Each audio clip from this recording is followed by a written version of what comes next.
Assalamualaikum warahmatullahi wabarakatuh. Ketemu lagi di Yopis Project Channel. Kali ini kita akan membuat filter kolam koi sederhana. Kolam ini awalnya tanpa ada filter ya teman-teman. Jadi kolam ini 2 buah akan kita renovasi dengan menambah bak filternya.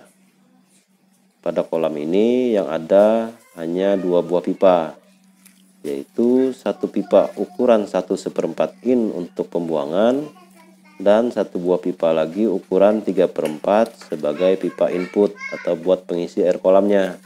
Nanti kolam ini akan saya ukur terlebih dahulu untuk mengetahui berapa volume airnya, dan saya ukur juga lahan yang tersedia untuk tempat bak filternya nantinya. Setelah diukur, nanti akan saya gambarkan dulu desain perpipaan dengan memanfaatkan 2 buah pipa yang tersedia. Jadi simak terus videonya ya teman-teman.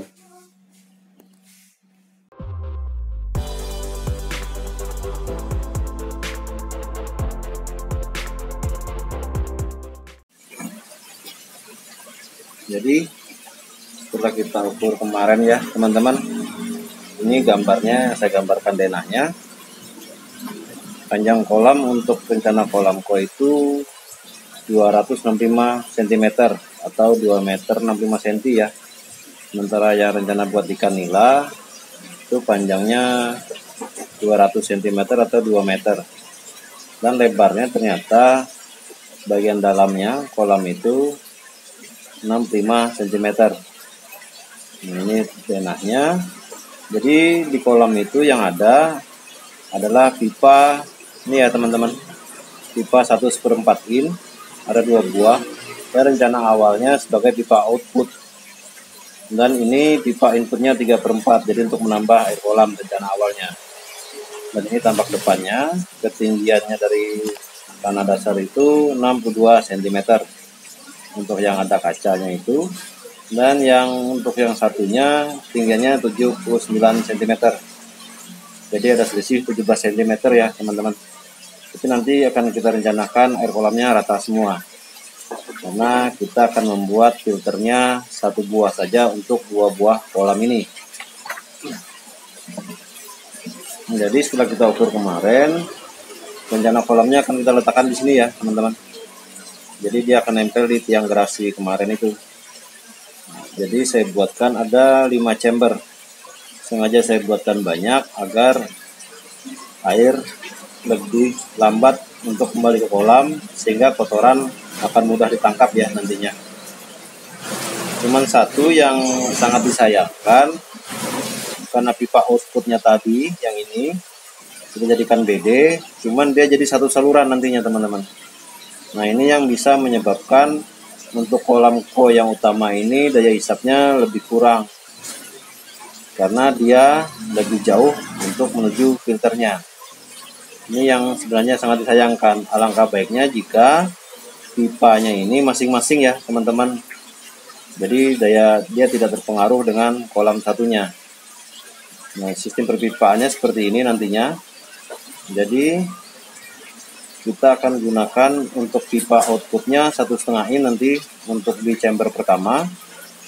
Kemudian antar chamber kita gunakan 1,5 in juga. Dan pipa untuk output dari chamber menuju chamber pertama ini kita gunakan pipa 1 in. Dan ini rencana letak nanti pipa 1,5 in untuk air terjun. Nah detailnya seperti ini teman-teman. Jadi kita gunakan sekat keramik ya untuk memperoleh luasan yang lebih besar. Kita gunakan sekat keramik sekaligus kita kombinasikan dengan pipa. Jadi kalau tampak atasnya seperti ini teman-teman.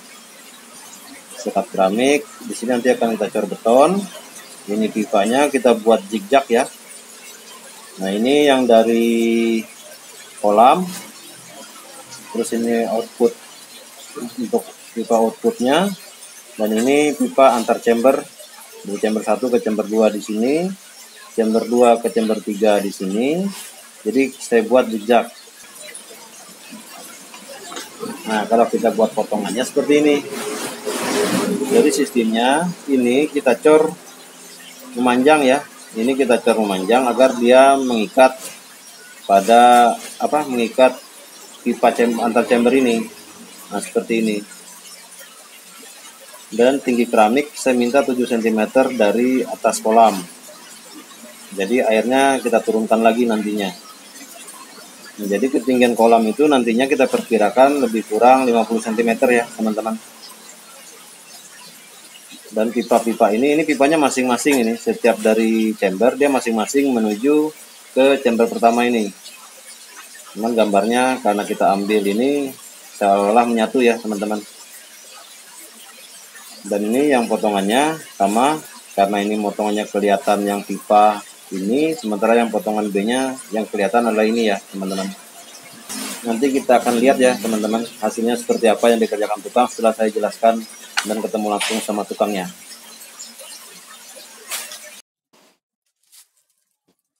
Ini adalah lubang buat BD-nya teman-teman. Sementara dasar kolam harusnya di bawah lagi, tapi tidak masalah ya. Kita akan coba nanti lihat hasilnya. Kemudian ini chamber pertama, 4 buah pipa pembuangan dari tiap chamber dan 1 pipa untuk output atau overflow-nya. Dan ini chamber yang kedua, chamber yang ketiga, sama semua menggunakan pipa 1,5 in sebagai antar chamber dan pipa 1 in sebagai output chambernya. Dan ini adalah chamber terakhir ya teman-teman. Jadi ada 5 chamber yang kita buat dengan sistem zigzag ya antar chambernya. Jadi ini filter saya coba kombinasikan dengan sekat keramik agar lebih menghemat ruang. Sementara ini rencana untuk output dari chamber 1 dan overflow-nya ya teman-teman.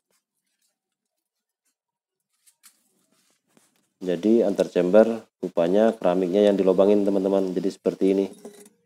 Awalnya keramiknya harus di atas cor-coran, tapi sama tukangnya dikerjakan seperti ini. Dan nantinya pipa ini akan dicor agar dia terikat penuh ya teman-teman, nggak goyang pipanya ketika kita akan pasang sambungannya lagi. Jadi semua sama, keramiknya yang dilobangin, dan kata tukangnya ini lebih menghemat pengerjaan dan lebih gampang. Pada prinsipnya sama saja ya teman-teman. Ini pengerjaannya sudah selesai teman-teman. Ini ikan nilainya dipindah ke sebelah sementara dulu. Di kolamnya akan kita benahin semua ya. Untuk pengecatan kolam koi juga akan kita ganti catnya. Dan ini sudah selesai. Filternya kita rendam dulu. Nah, jadi penampakannya seperti ini teman-teman. Jadi pipa antar chamber itu dicor seperti ini ya. Dicor untuk melindungi pipanya dan agar pipanya tidak goyang. Ini pipanya pipa 1,5 in dan ini pipa outputnya ukuran 1 in ya teman-teman. Jika kita pasangkan pipa-pipa ke atasnya saja. Jadi pipanya kita buat zigzag seperti rencana awal. Nah, jadi seperti ini teman-teman yang saya buat. Jadi dengan sekat keramik lebih hemat ya. Nah, untuk pipa BD-nya kita sambung seperti itu teman-teman. Jadi dari pipa tengah itu, pipa BD-nya, jika kita ingin membuang nguras kolamnya, kita akan buka stop kerannya, dan untuk mengalirkan ke bak chambernya, kita sambung ya teman-teman ke chamber pertama. Jadi kita buat itu tanpa ada merubah banyak ya. Dan ini adalah pipa output dari chamber dan sekaligus pipa overflow kalau air hujan masuk. Pembuangannya nanti di sini teman-teman. Jadi demikian ya teman-teman membuat filter kolam koi sederhana. Nanti akan saya buatkan air terjunnya yang sederhana juga, sekaligus sebagai pengatur masuknya air ke kolam. Demikian video dari saya, semoga bermanfaat dan bisa menjadi inspirasi buat semua. Sampai ketemu di video selanjutnya. Assalamualaikum warahmatullahi wabarakatuh.